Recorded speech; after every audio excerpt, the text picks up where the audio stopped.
আলাইকুম রহমতুল্লাহ। আলহামদুলিল্লাহ, আপনারা ভালো আছেন? আমিও ভালো আছি আল্লাহর হুকুম মতন, আল্লাহর রহমতে। দেখেন আমি ইলিশ মাছ কাঁচকলা দিয়ে রান্না করবো। দেখেন দিয়ে দিলাম পেঁয়াজ দিয়ে একটু নাড়াচাড়া করলাম। তারপরে দিব আমি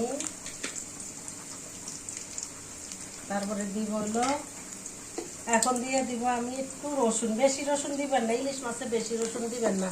আমি একটু দেই হালকা করে, অভ্যাস না দেওয়াই ভালো। একটু হালকা করে দিয়ে দিলাম রসুন।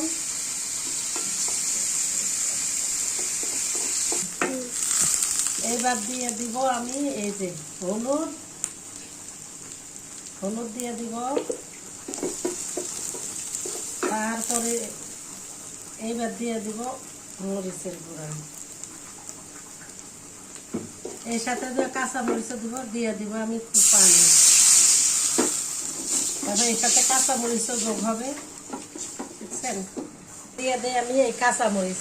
আমি ওইভাবে কাটতে পারি না, আমার হাত জ্বলে, তাই আমি কেচি দিয়ে কেটে কেটে দিচ্ছি, বুঝছেন? যার হাত জ্বলে সেই কেচি দিয়ে কেটে কেটে দিবেন। এই যে দেখেন অনেক হাত জ্বলে আপুরা। দিয়ে দিব।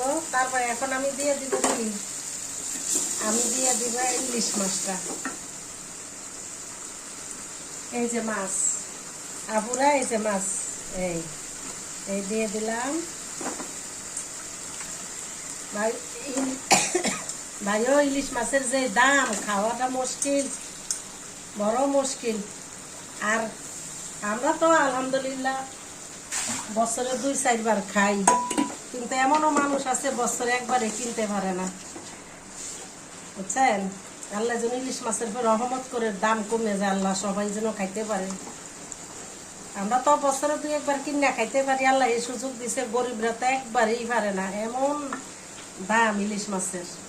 ঠিক আছে আপুরা ভাইয়ারা, এখন আমি একটুখানি কষা নিয়ে পানি দিয়ে দিলাম। এটা কষাইয়া মাছটা লামাইয়া তারপরে আমি ইয়াটা দিয়ে দিব, কলা তরকারিটা দিয়ে দিব। মাছ কষানো শেষ, এই জল দিয়ে ফেললাম। দেখেন আপনারা, এই উঠাইলাম। উঠানোর পরে দিয়ে দিব আমি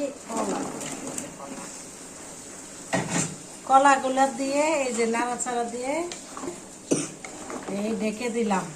এই যে ঢেকে দিলাম। এটা কষলে তারপরে ঝোল দিয়ে মাছগুলা দিয়ে দিব আপুরা ভাইয়া। তো ভালো থাকে। আসসালামু আলাইকুম। দেখেন আপনারা, বললাম না ইলিশ মাছ রান্নার পরে দেখাবো। এই দেখেন, দেখছেন আপুরা? দেখেন রং কত সুন্দর হয়েছে, দেখেন আপনারা। এই যে স্যার, এই দেখেন, দেখছেন? এই যে কলাই একটু ঝোল আপনারা বেশি রাখবেন, কারণ হলো কলাই ঝোল বেশি রাখলে কলাই ঝোল খেয়ে ফেলে, তরকারি পরে শুকিয়ে যায় আর ভাত খাওয়া যায় না। ঠিক আছে আপুরা ভাইয়ারা, আসসালামু আলাইকুম।